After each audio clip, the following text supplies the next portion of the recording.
केंद्र सरकारने नव्याने मांडलेल्या परिसीमन विधेयकाला विरोधकांचा विरोध। 131व्या घटना दुरुस्तीनुसार लोकसभेच्या जागा 543 वरून 850 होणार। उद्या 4 वाजता लोकसभेमध्ये मतदान होणार। परिसीमन विधेयकामुळे कोणत्याही राज्यावर भेदभाव होणार नाही। नियत साफ असल्याने शब्दांचा खेळ करण्याची गरज नाही। लोकसभेत पंतप्रधान नरेंद्र मोदींचं वक्तव्य।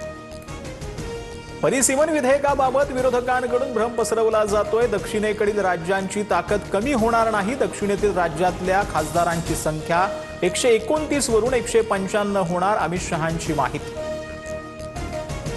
घटना दुरुस्ती विधेयकाने आपण देशाला विभाजनाच्या दिशेने नेतोय। 50% जागा वाढवल्या नाहीत तर दक्षिणेतील खासदार कमी होतील। खासदार अरविंद सावंत यांचं विधान।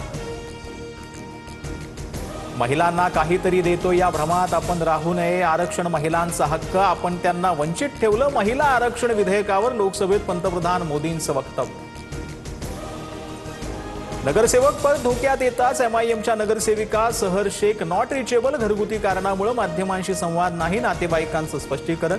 सहर शेखवर शासकीय यंत्रणांची दिशाभूल केल्याचा आरोप। चंद्रपूर पाहणी दौऱ्यावेळी पर्यावरण मंत्र्यांनाच प्रदूषणाचा फटका। मंत्री पंकजा मुंडेंची गाडी कोळशाच्या धुळीने माखली। सर्वजण मिळून प्रदूषणावर मात करू। पंकजा मुंडेंची प्रतिक्रिया।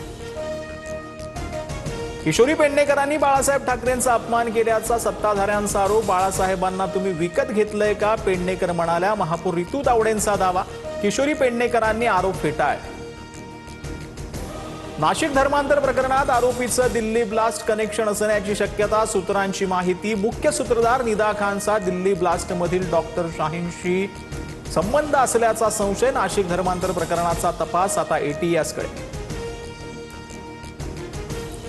अमरावतीच्या परतवाड्यातील लैंगिक शोषण प्रकरणात 18 व्हिडिओ आणि 39 फोटो पोलिसांच्या हाती। मुख्य आरोपीसह 6 आरोपी अटकेत। आणखी 4 जणांची चौकशी सुरू। गोरेगाव नेस्को ड्रग्ज प्रकरणातील सर्व आरोपींना 18 तारखेपर्यंत पोलीस कोठडी। नेस्कोमधल्या कॉन्सर्टमध्ये ड्रग्जच्या अतिसेवनाने 2 तरुणांचा झाला होता मृत्यू। अवकाळीमुळे नुकसान झालेल्या ऑक्टोबर 2025 ते मार्च 2026 दरम्यानच्या नुकसानग्रस्तांना मदत जाहीर। महसूल विभागाकडून पहिल्या टप्प्यात 53,83,00,000चं वितरण। मंत्री चंद्रशेखर बावनकुळेंचा निर्णय। दिल्ली विमानतळावर मोठा अपघात टळला। धावपट्टीवर आकासा आणि स्पाइस जेट विमानांचे पंख घासले। सर्व प्रवासी सुरक्षित। प्रकरणाची चौकशी सुरू।